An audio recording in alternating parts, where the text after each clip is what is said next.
Hello everyone, welcome back to my channel. So students, आज के video lecture में मैं आपको tissue macrophage reticulo endothelial system यानी कि आरई सिस्टम को एक इजी वे में पढ़ाने वाली हूँ। यहाँ पे हम एक स्टोरी के थ्रू आरई सिस्टम को काफ़ी इजीली समझेंगे, तो आप वीडियो को कंप्लीट वॉच करें। अगर आप मेरे चैनल पर नए आए हैं तो चैनल को सब्सक्राइब करके बेल आइकन को प्रेस करना ना भूलें, ताकि फ्यूचर में अपलोड होने वाली किसी भी न्यू वीडियो का नोटिफिकेशन आप सभी लोगों तक पहुँच जाए।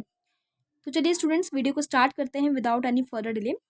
तो स्टूडेंट्स, जो रेटिकुलो एंडोथेलियल सिस्टम है ना, वो हमारी बॉडी का डिफेंस डिपार्टमेंट होता है। ठीक है, यानी कि अगर कोई भी बाहर से एंटीजन आ रहा है, फॉरेन बॉडीज आ रही हैं, तो उन पे ये हमारे आरई सिस्टम यानी कि टिश्यू मैक्रोफेज सिस्टम अटैक करते हैं। ठीक है, तो ये सिस्टम होता है प्रिमिटिव फैगोसाइटिक सेल्स का। ठीक है, तो हमारा ये डिफेंसिव डिपार्टमेंट है। अब बात करते हैं कि बॉडी में कहाँ कहाँ लोकेट करता है। अब बॉडी में ये एंडोथेलियल लाइनिंग में हो सकता है, वेस्कुलर लिम्फ में हो सकता है, कनेक्टिव टिश्यू एंड ऑर्गन्स में, जैसे कि हमारा स्प्लिन होता है, हमारे लिम्फ नोड्स होते हैं, तो वहाँ पे हमारे टिश्यू मैक्रोफेज या आरी सेल्स जो होते हैं वो प्रेजेंट होते हैं। ठीक है, उसके बाद बात करते हैं कि क्लासिफिकेशन ऑफ आरी सेल्स क्या होता है। तो क्लासिफाइड किया गया है इसको दो टाइप्स में, फिक्स्ड आरी सेल्स जिसको हम लोग टिश्यू मैक्रोफेज या तो फिक्स हिस्टोसाइट्स भी कहते हैं, और एक होते हैं वॉन्डरिंग मैक्रोफेजेस। ठीक है, इसको फर्दर डिवाइड किया गया है free histiocytes of blood and free histiocytes of solid tissue. इसको स्टूडेंट्स आप ऐसे समझो कि जैसे कि जो डिफेंस डिपार्टमेंट होता है, तो उसमें क्या होता है, कुछ ऐसे डिपार्टमेंट्स रहते हैं जहाँ पे वहाँ के लोगों का ट्रांसफ़र हमेशा होता रहता है। ठीक है, तो वो समझ लो कि वैसे ये जो हमारा ट्रांसफ़र वाला डिपार्टमेंट है वो है ये वॉन्डरिंग मैक्रोफेज।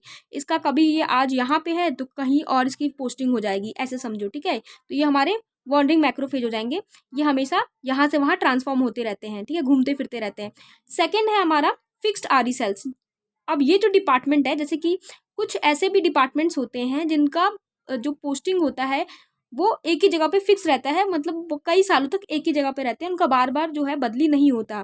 ठीक है, उनका बार बार ट्रांसफ़र नहीं होता है, तो वो आ गए हमारे फिक्स्ड आरी सेल्स में। तो वैसे बॉडी में भी क्या है, कुछ सेल्स फिक्स्ड हैं। ठीक है, ये लोग बिल्कुल फिक्स्ड है, उनकी बदली नहीं हो रही है, उनका ट्रांसफ़र बिल्कुल रुका हुआ है, ट्रांसफ़र नहीं होगा। और कुछ सेल्स जो हैं बच्चों, उनका ट्रांसफ़र हमेशा होता रहता है यहाँ से वहाँ। ठीक है, उनको चैन नहीं है, वो होते हैं हमारे वंडरिंग मैक्रोफेजेस। अब ये जो फिक्स्ड आरी सेल्स हैं वो कहाँ कहाँ मिलते हैं हमें, ये रहते हैं कनेक्टिव टिश्यू में, सीएनएस में, मेनिंजिस में, मैक्रोफेजिस, माइक्रोग्लिया होता है, लंग्स में, एल्वोलाई जो होता है ना, वहाँ पे रहते हैं हमारे फिक्स्ड आरी सेल्स, ताकि कोई भी अगर इन्फेक्शन हो तो उसी टाइम तुरंत एक्शन लेके उनको वहीं पे किल कर दें। सबक्यूटेनियस टिश्यू में रहते हैं, ब्लड के एंडोथीलियम लाइनिंग में प्रेजेंट होते हैं, ताकि कोई भी ब्लड में भी अगर कोई भी फॉरेन एंटीजन दिखा तो उसको वहीं पे किल कर दिया जाए, मार दिया जाए। फिर होता है वॉन्डरिंग मैक्रोफेजिस। अब इसका मैंने आपको क्या बताया था कि यहाँ से वहाँ घूमते रहते हैं। ठीक है, इनका ये पूरा नज़र रखते हैं, डिटेक्टिव होते हैं, आज ये यहाँ है कल ये कहाँ है इनको खुद भी नहीं पता है। तो इसमें हमारे पास फ्री हिस्टोसाइट्स ऑफ ब्लड होता है और free histiocytes of solid tissue होता है।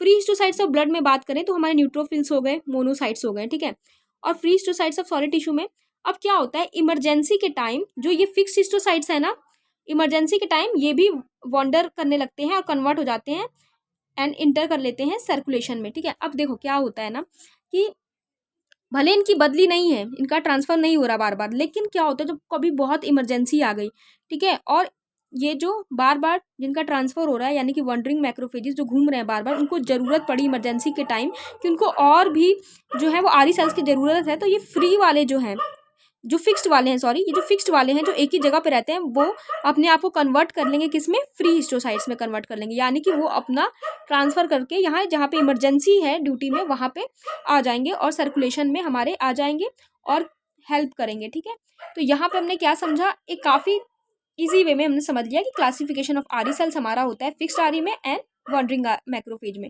जो फिक्स्ड मैक्रोफेजेस होते हैं वो एक ही जगह पे फिक्स रहते हैं, और ये वाले जो होते हैं वो बार बार इधर से उधर घूमते फिरते रहते हैं। ठीक है, इस पे फर्दर हमने क्लासिफिकेशन देखा, और हमने ये भी देखा कि जब भी इमरजेंसी है तो फिक्स्ड आरी सेल्स भी आराम से फ्री हिस्टोसाइट्स में कन्वर्ट हो सकते हैं, यानी कि फ्री आरी सेल्स में कन्वर्ट हो सकते हैं।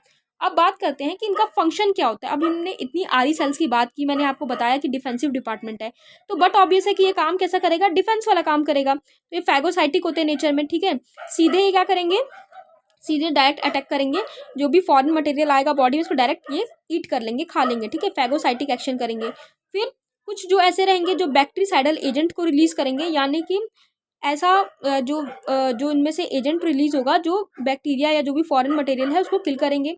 फिर ये एंटीजन प्रेजेंटेशन भी करते हैं। अगर आपको एंटीजन प्रेजेंटेशन नहीं पता है तो आप जाके मेरे चैनल पर ब्लड ग्रुप वाला वीडियो देखिए, वहाँ पे मैंने आपको काफ़ी अच्छे से एंटीजन प्रेजेंटेशन एक्सप्लेन किया है।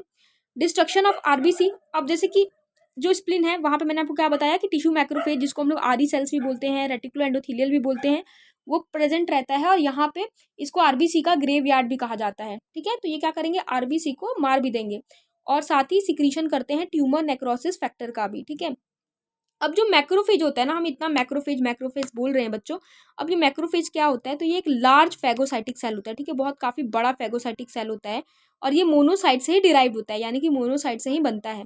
तो यहाँ पे हमने काफ़ी ईजी वे में अपना आरी सिस्टम, अब देखो कंफ्यूज नहीं होना है, रेटिकुलो एंडोथेलियल सिस्टम बोलो, टिश्यू मैक्रोफेज बोलो, आरी सिस्टम बोलो, आरी सेल्स बोलो, सब कुछ सेम थिंग है। ठीक है, तो आपको बिल्कुल भी कंफ्यूज नहीं होना। तो यहाँ पे हमने कंप्लीट कर लिया है। आई होप आपको ये लेक्चर अच्छे समझ में आया होगा। अगर आपको समझ में आया है तो प्लीज़ कमेंट सेक्शन में मुझे बताएं कि आपको वीडियो कैसी लगी, और वीडियो को ज़्यादा से ज़्यादा शेयर करें, चैनल को सब्सक्राइब करें, बेल आइकन को प्रेस करें, और जो भी आपको नेक्स्ट टॉपिक चाहिए वो आप कमेंट डाउन करके मुझे बता सकते हैं। Thank you so much students for watching this video.